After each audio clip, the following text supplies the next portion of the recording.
was the remix of Ajwa. One time a big hit from Ghana. I want to say thank you to my friend and brother Seku Carrasco CDC Damaro. He gave me the one last night, and I like it, eh? Bang bang.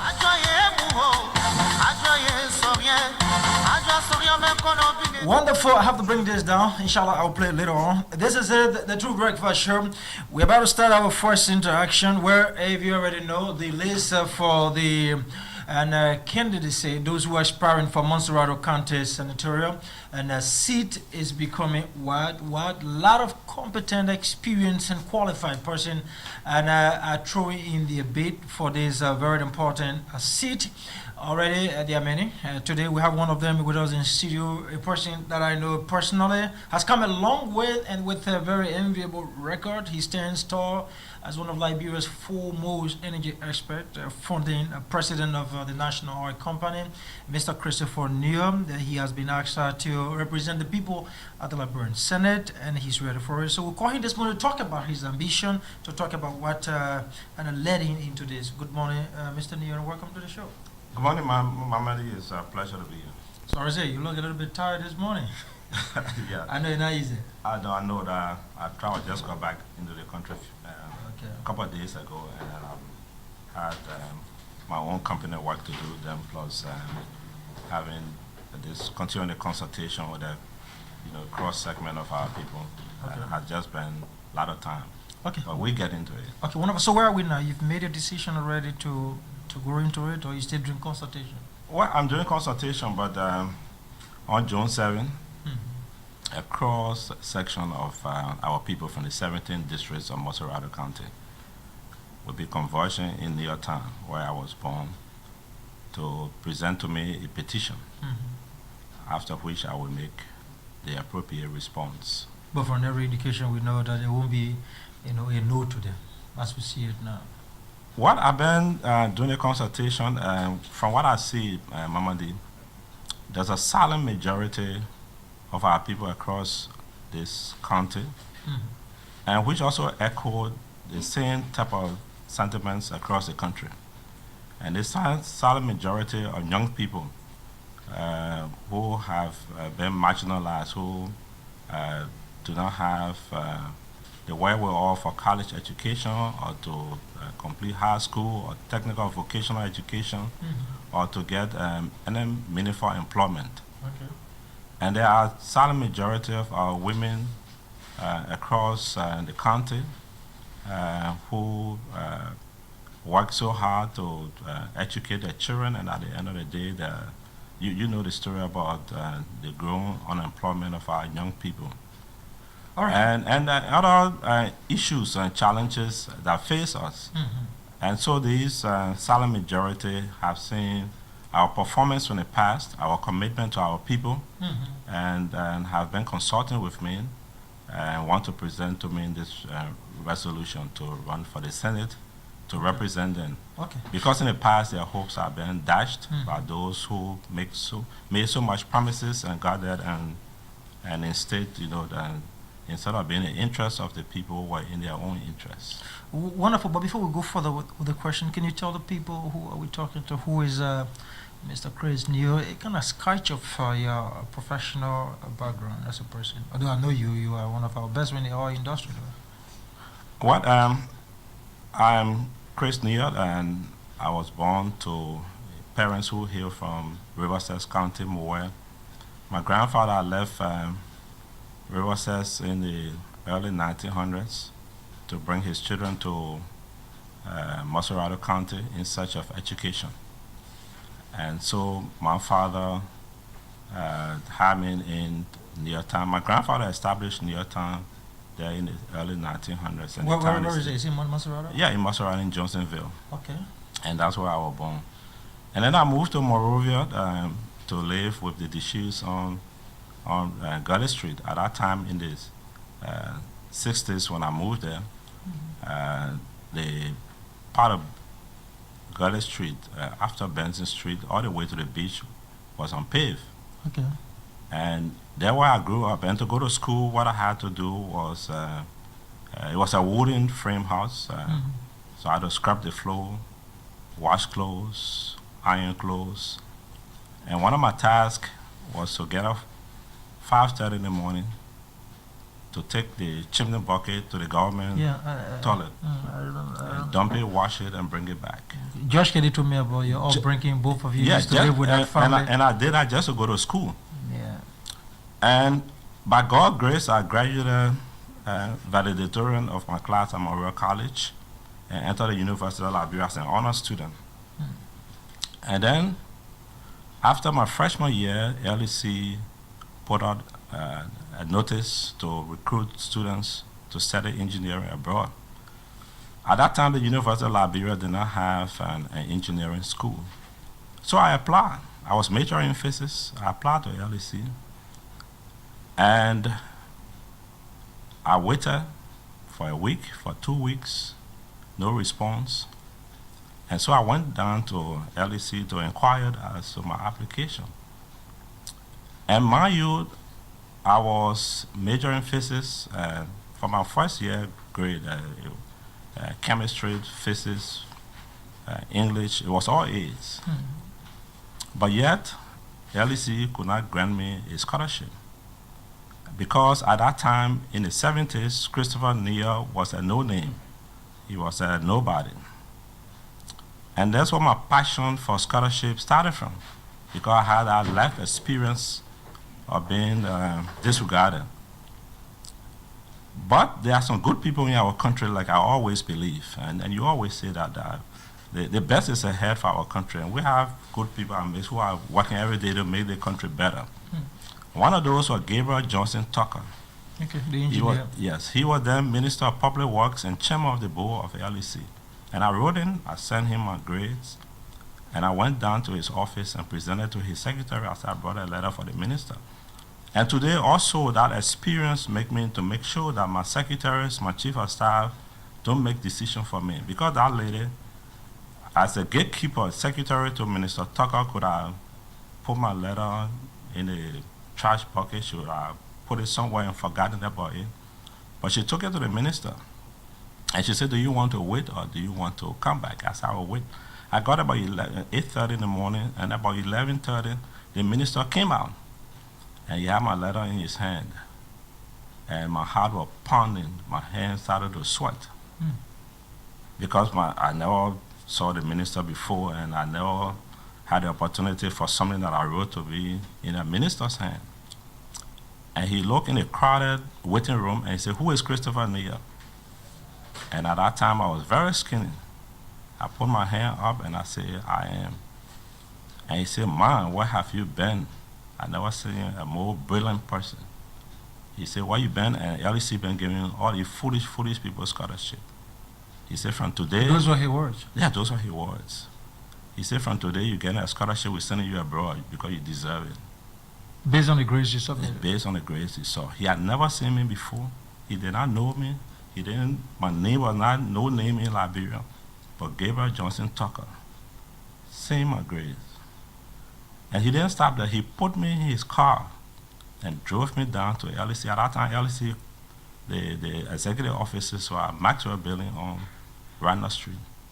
He took me there and put my letter and my grades on the desk and said, put this man, the young man, the scholarship, now. And he walked away.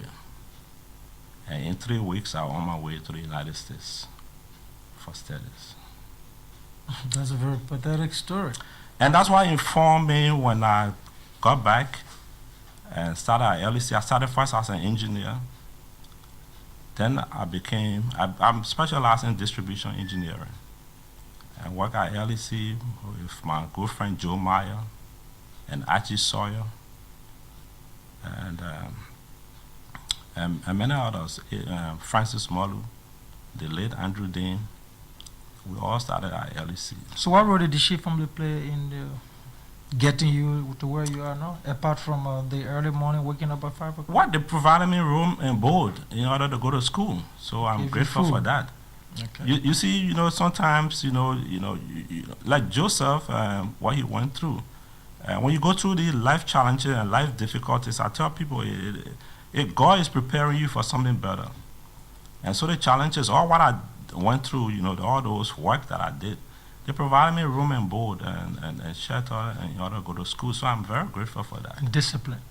Yeah, it helps you to become disciplined. Okay, so you went to America, you came back, started working with LEC, then what next? Yeah, then I became technical assistant to the managing director Mm-hmm. when Sam Bonner came in. Then I became deputy managing director for technical services. Mm-hmm. And then when Sam Bonner left, I became managing director. Okay, I've been following you, and you've made some very good statements in the past. In fact, you've said that one of the problems we have as a country is tribalism. Yes, help to keep our country down. You want to expand on that a little bit? Mamadi, I passionately believe in this, that our country, like Dr. Sawyer says, is a mosaic. Mm-hmm. And the only way we can achieve the kind of progress we want is And in fact, if you want me to read do- your exact words, you said, what remains a principal obstacle to the development of this country is the attitude of tribalism and witch hunting. Yeah, Gandhi said you got to be the change you want to see in the world. Mhm. And you hear that phrase around a whole lot, be the change. And so you just don't talk about unity in our country, you practice it. And you see from my experience from LEC Mhm. and from NOCA, there's nowhere that I've gone as a Bassa man, I just crowded the whole place out with Bassa people. Because Liberia is a multi-ethnic society, and you got to give opportunity to others. And especially in public enterprise, which belongs to all of us, you got to give opportunity. And that was the basis of me starting the 1512 scholarship program at NOCA. 1512 means 15 counties, 12 students from each county every year for 5 years. 2 to go abroad for master's degree, and 10 at local universities. The first year we're there, the amount of people we sent abroad from each of the counties. Unfortunately, I don't know the status of that program. I believe it's discontinued. But what we wanted to see was at the end of the day, when you see the management of the oil industry in Liberia, you saw a representation of all of our people, all of the counties. And even now, I have my own company, Neyor Energy, which makes all the money from overseas, from my consulting practice. I have 8 people employed, and they are paid well. But my controller at Neyor Energy is Jala, Rudolph Jala from Lofa. My chief of staff is Usman Kamara, a Mandingo and a Muslim. And they are all paid well, paid very well, far more than they will make it. They're working in government, and the pay is comparable to a lot of the international organizations working here. And the receptionist you see when you enter my office, who recently got married, is from Bon County. My personal assistant is from Nima. And so you go to Neyor Energy, you see a kind of reflection of diversity. And that's what it should be, and that's what leadership entails. So if you want unity, you be it, you practice it, not just to have it in rhetoric. And all of these things are informed from my past experience. Because at Memorial College, all of my good friends that we grew up with, Ewa Carr from Grand Jida, James Famula from Cape Mount, Mamuli Salih, who came second to me, Sharif, who came second to me, as a medical doctor now in the States from Cape Mount, and so on. So we had diversity, and it has always been a part of me. You joke, you have all kinds of tribal jokes, but it's all innocent jokes. But we held together, our friends, and went abroad. We all became professionals, and today we hold together very well. So you want to bring that to bear on your political sojourn? It has to be in order to move forward. Because I always say, if you want good representation, you look at the history of those who you are electing. There's a saying in predictive behavior that the future will resemble the past. The underlying principle of predictive psychology, predictive behavior, that is, if I hire you, Mamadi, for a certain task, how do I know Mamadi will perform the kind of task that we are set out there? How will he, what kind of result will we get from him? Well, look at Mamadi's past. The past will resemble the future. I like that. And we go to the Bible. It says, as you have been faithful over a few things, come up and I will make you ruler over many things. The good book did not say, as you have messed up, a few things, come up, I will give you. And this is what we try to do in our elections here. We take these people who become election time philanthropists. You know, when campaign time comes, you see a lot of do-gooders. They start doing projects here, there, and people get food and elect these people, and they forget about them, because then all the projects we are doing, they have to get their money back. So some of them even take loan. Yeah, some of them take loan, and that is unfortunate. So we have to change that. The future will resemble the past, and Thomas Edison said, craziness, insanity is doing the same thing over and over and expecting to get a different result.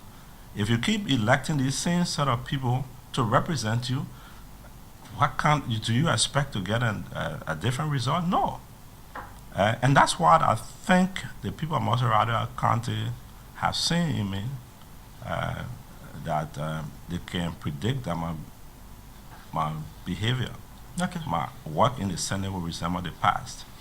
Mr. Neyor, how strong are you in Montserrado County? What are some of those tangibles you can point out for which you think the people of Montserrado County can consider you coming October this year? What, you know, my name is well known in Montserrado County. Okay. Because I did not come by Montserrado County overnight. I was born here. I grew up in Johnsonville, and my past experience in public service impacted so many lives across the county. And so this is what we are leveraging, and I think that's why people are saying that they are presenting this petition to me. And it's a cross segment of our society, the young people. Many of them have come forward, and you see in the campaign when young people start on their own. I think you saw some posters around town and so on. Those are young people who did it of themselves, you know, with because in the past we have been sponsoring youth programs and youth empowerment, and they are all aware of that. So it's not that I was doing it for the job. You know, God doesn't bless you when you're doing something to get something back. Okay. You do it, cast a bread upon the water, return to you after many days. And that's what we have done in the past from the 80s when I served at LEC. Because I have a guiding principle when I sit at my desk in public service, and I take from Proverbs 3:27, withhold not good from whom it is due, when it is in the power of your hands to do so. And that's what informed my decision, informed my action, to be the best I can to transform the lives of our people. The purpose of public assets, public resources, is to impact people's lives, to make meaningful progress in our society, and not for personal aggrandizement. And I believe in this with all my conviction. That's why wherever I served, whether at LEC, in the president's office, or at the national oil company, I had a zero tolerance for corruption. And all my staff knew that. I told them straight. Because the fish gets rotten from the head when you show people. I didn't go to procurement. I made it clear to my procurement people, you are the procurement man, but if there's any impropriety, you are gone and you'll be prosecuted. And I knew that. You are coming into the race, you're hearing the name of big names like Ambassador George Weah, the like of Benjamin Sanvi and Robert Salif. What does it come to you? I mean, how do you feel you hear these names? I'll tell you one thing. I think elections, like I tell you, should be on performance, past Okay. performance, Mm. and experience. And I think from what we have seen, from those independent analysts, is that out of the names you have called, that Chris Neyor is the most qualified among all of them. And if we went by that, I think we'll win Montserrado County by landslide. So the electorate should go by qualification and not by big names. The future of our country is at stake. Okay. We are talking about extracted resources and how they are allocated, how they are extracted, and this is what we are talking about. And not it's not a popularity contest. It's about how we use, if we get commercial discovery in oil, how we can use all resources in the future to change situation in our country, for education, for health, for entrepreneurial development, and moreover for Liberian citizens to get involved in the extractive industry. Because our constitution says the extractive industries, all of the gold, the diamond, the iron ore, they all belong to all of us. And it says the government must ensure the participation of the people in the extraction of these resources. This is what we have not done in the past. And at NOCA, I did not give her one ore block because I want to ensure that we put in a reform, and so that the reform could kind of lay the guideline of how our citizens participated. Because we cannot continue to extract resources in the country that make other people rich, except the people who own it. And at the end of the day, And that is happening now? You think? Why it has happened from the 60s. Okay. I'm not talking about any one administration. Don't get me wrong. I'm not talking about this government. I'm talking about what has been the history of our country. I'm looking at it from the historical perspective. Mr. Neyor, what is lacking in the legislature, specifically the area you are contesting for, the Liberian Senate, for which you want to go and prioritize?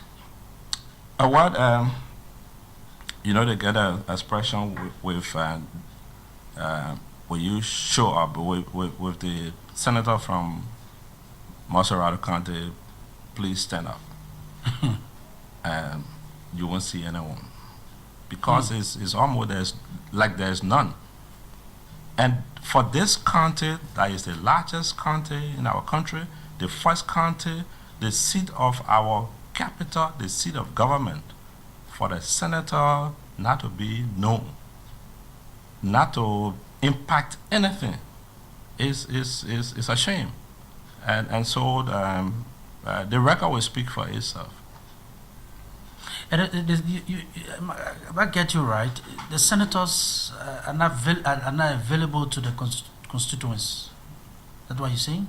Of course, they are not. They are not.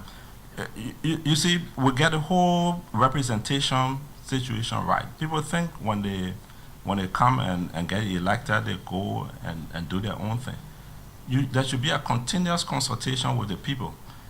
I'm going to change the way representation is done in this country. When I become senator, I'm going to set up regional offices across the 17 districts of Montserrado County. Okay. And we're going to staff those offices with our own resources, where our citizens will go to carry their issues, their community projects, individual, if people taking disadvantage of them in a particular area, and that they need to come to the attention of their senator, my office will summarize those things and make sure they get to me, and I will do interventions. And also on laws that are taking place, their views. And I will also visit them on a periodic basis and have town hall meetings, so I can brief them on what is going on in the national legislature, and so that they also can give their input. That way we all are on the same page. Mr. Neyor, many persons, including you, are clamoring for developments, and this issue, quote unquote, some senators of the Senate have rejected that. What's your take on this $73 million proposal? Look, legislature is the first branch of government, They approve the budget. They approve appointments by the president. But the executive, by its very name, executes. That's what they call an executive. The executive executes. And of course, there is that oversight responsibility by the lawmakers. But it would be unconstitutional for lawmakers to take on budgetary allocation in their districts that they themselves will execute, whether directly or indirectly. That is unconstitutional, and I think is something that You sensing that they're going to have control over the 73 million? What I don't know the details, but I think from what the Senate has done, the indication is that the lower house is tending to use this, to have a hand in it, and so that would be unconstitutional because the lawmakers should just make the law, and it's the executive that executes with their oversight. Okay, wonderful. Before we go to the line, I just want to put this. You've been in the media for some time saying that many persons have hijacked the president's development agenda. Since you have the opportunity now, what do you see as quote-unquote hijack the president's development agenda, the wannabes as you call them? When you are in public service, you are there to perform public service. But when you are there and you are trying to position yourself to succeed the president in 2017, and that is inimical to development in the country.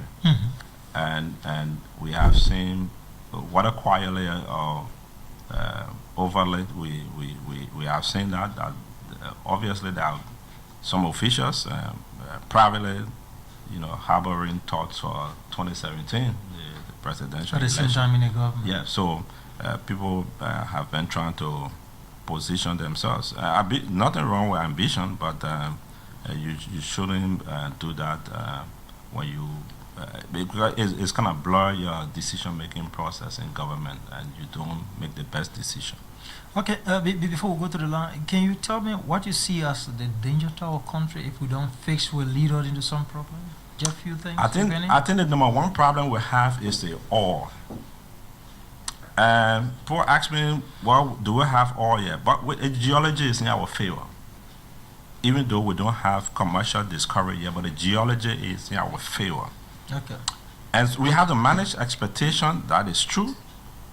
But there are some who want to manage expectations so that it can appear to them, to the people that, don't forget about this, there's nothing there. But at the same time, what is going on now is maneuvering for the control of the resources in our future. And control it not to benefit our people, but to benefit a few. Really? And I refuse to be a part of that. You want to expand on that a little bit? What do you mean? Control by few? Well, look, all has been a curse. Where look is at Equatorial Guinea. It's one family that controls that wealth in the country. Do we see signs like that here in Liberia? I think you know better than I do. When I become a senator, the Liberian people can rest assured that sign, whether it's there or not, will not occur. But no, I know you're not a coward. So you want to tell us now who you think want to bring this to a family thing? No. You want to keep that a little bit? We're not in a campaign period. When you're a senator now, nobody can hold you. We're not in a campaign period now, Mama D, but I think the Liberian people know what I'm talking about. The people of Montserrado County. So, or it constitutes our problem if not managed? I think that will be our number one problem, because if we don't manage it well, there's an attempt. Because this is huge wealth. And when I got to Noga, I told the president, I said, look, Madam President, you have to get people with profound integrity in this industry. And I told her about the many temptations that came across me. Every bribery that came to me, I informed her. And it was not small bribery, huge. but I will never compromise the future of our country, our people that don't have schools, don't have medical facilities where to go to Ghana if there's a serious problem. When the JFK needs medical equipment, that I go take $2-3 million under the table and sell our future. I don't have the stomach for that. I was not brought up that way. And that's why God has blessed me tremendously. In my company now, my income is more than I made at NOCA. But I give it back.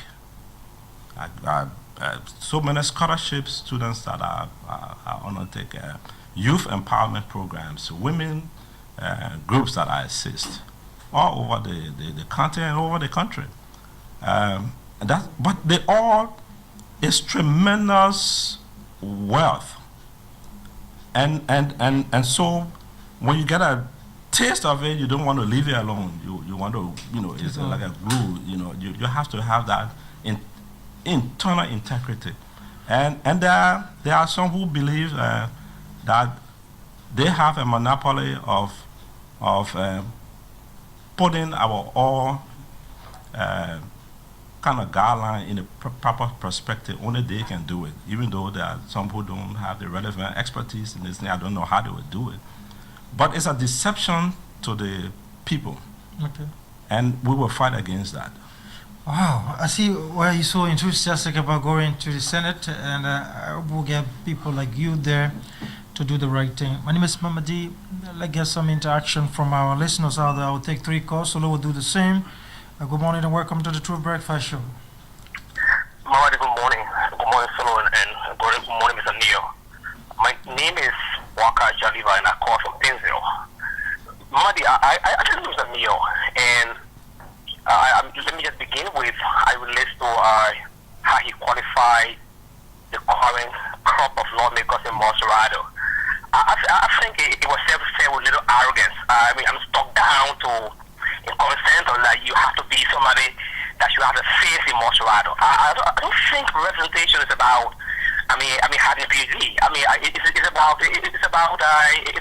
that passion to enact better laws for the country, and to talk down to I just see a little bit of arrogance. And another thing quickly, Mamadi, I want to point out is he talked about when he was at local, there was this issue about bribery, bribing. Can you just be made enough, bribing is much more generic, then you be very specific to say, No, he said he brought that to the attention of the president. I think we've got to look at that not to open. Mr. Neyor was setting in a public position, and we are Liberians. All right? We are Liberians. So he also accountable to us. So can you just leave one? I'm just 2%. Just leave one. Because bribing money is a fundamental crime. And the Neyor should not be hiding that kind of information from Liberia. You also agree that this is not a new thing. In fact, the board chair also said that they were also involved in bribery. Mamadi, that's why I agree. The Neyor is a public servant. Okay, we can't continue more than that. Okay, we'll take more on that. Let's leave that. Let's take more calls from here. He wants you to name some of the people who, quote unquote, offer you bribes. 0777 469 794. Good morning. Yeah, good morning. Yeah, go ahead. Yeah, good morning, Mr. Former President of NOCA. And I listened to you. I've been just recently trying to do a follow-up on Sylvester Dewey, do a follow-up on your activities. Went to a local Hatay center. You said clearly that you are one person very sensitive to the power of these people.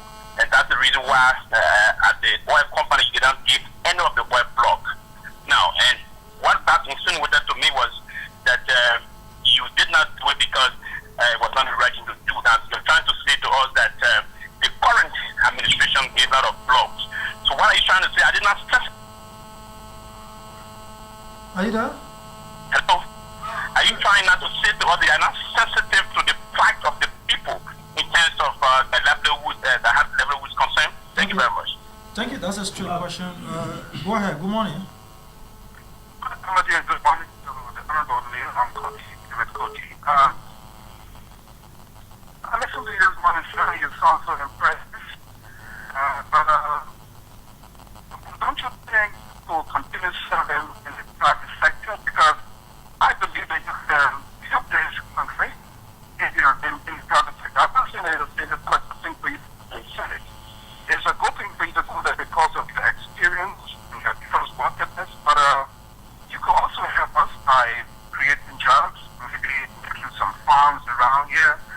some of us could work in, or like you have now. You have a good confidence. No, he in said he's not government. leaving his company. I don't think that would be something he will abandon. I know. Okay. Oh, he's not going to leave the company. No, no. All That's a right. continuous But- process. Okay. And the second thing is, actually, if you look at things, so actually, a question which I'd like to repeat.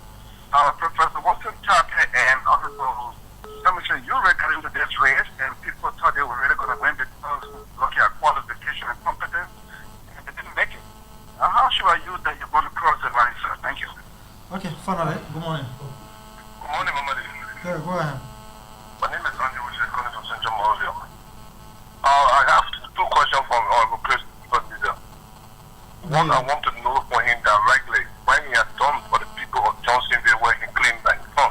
And second, more the people of Grand Bastard County. He is son of Grand Bastard County. Can he name some tangible things he has done in Grand Bastard County? Thank you very much. Okay, let me take it. Good morning.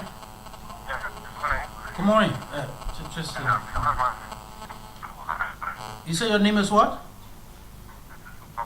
You coming?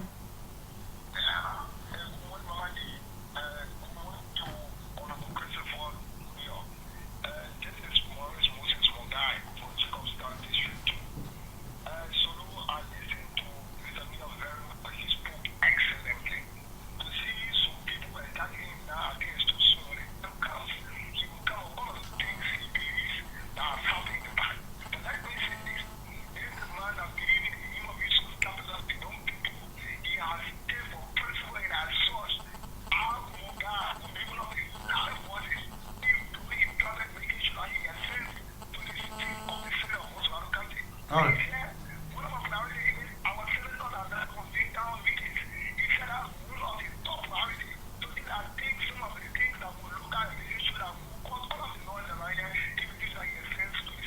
Thank you, Moga. Good morning. Good morning. Good morning. Good morning. Oh, sorry. Good morning. All right, let me take this other line. Good morning. Good morning, you live. Yeah, my name is Stephen Noah, and I'm calling from Queensville. Go ahead, Stephen. Yeah, I want to commend the two guys in the principal here, and I want to encourage you to stand firm. And the other thing that most of you is your domain, and nobody can come and win this place. It's something that we are dependent on, and from what he has provided us, and I think he can make a better representation. So nobody should see them say, Montserrado is your domain, and nobody can win this place. It's better that you start to do your homework to see that on the expression. I want to say hard for you and continue your quest. Okay, okay. Thank you. Thank you very much. Let me just close up with this one. Good morning. Samuel Woolsey. Let me commend Honorable Christopher Neyor for his deliberation. That's the kind of character we're looking for. But you know, in our society in Liberia, people will always fight professional people who are supposed to contribute to the alleviation of poverty. But I'd like to encourage him that as a former candidate on the ticket of the Unity Party, he has my support, and he's a candidate who's going to carry it. He shouldn't be deterred by unnecessary statements. The silent majority is behind him, and he is an illustrious son, and Liberia is proud of him. Thank you. He has the silent majority. Thank you. Okay, let me just squeeze in this color. You need to be audible. Go ahead, sir.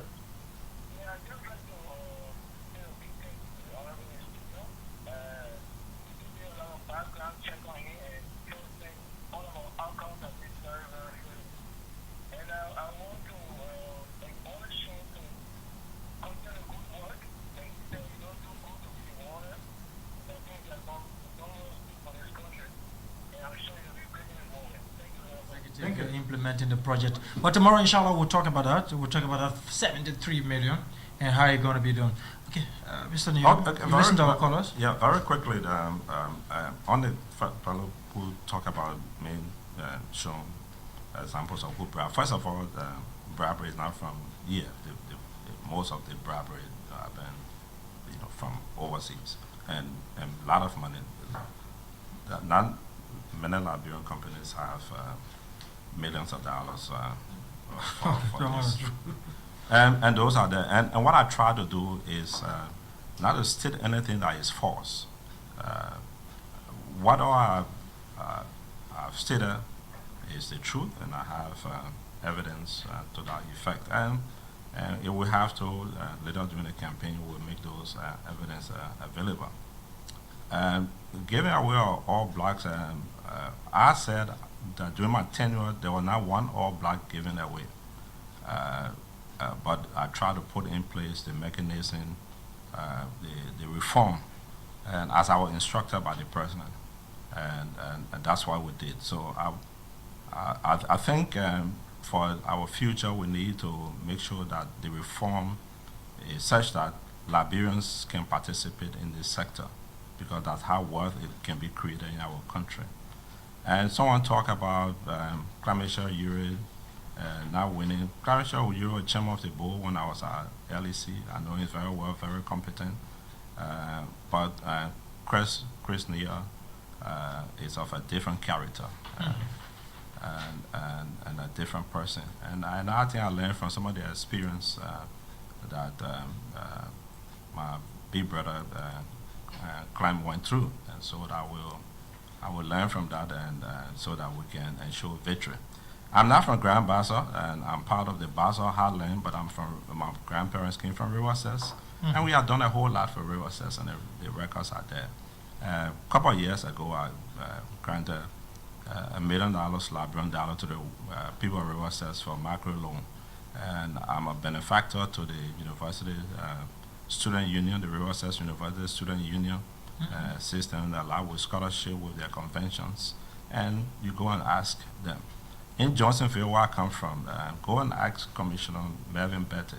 The Neyor town, where the petition will be presented to me, one for the Montserrado County and all to see what I have done to that village in terms of investment. It's a modern village, and if every one of us in our country will go back to our villages and do it half the way I did Neyor town, our country will be in a better position. So I would like to say thanks to all of those who called.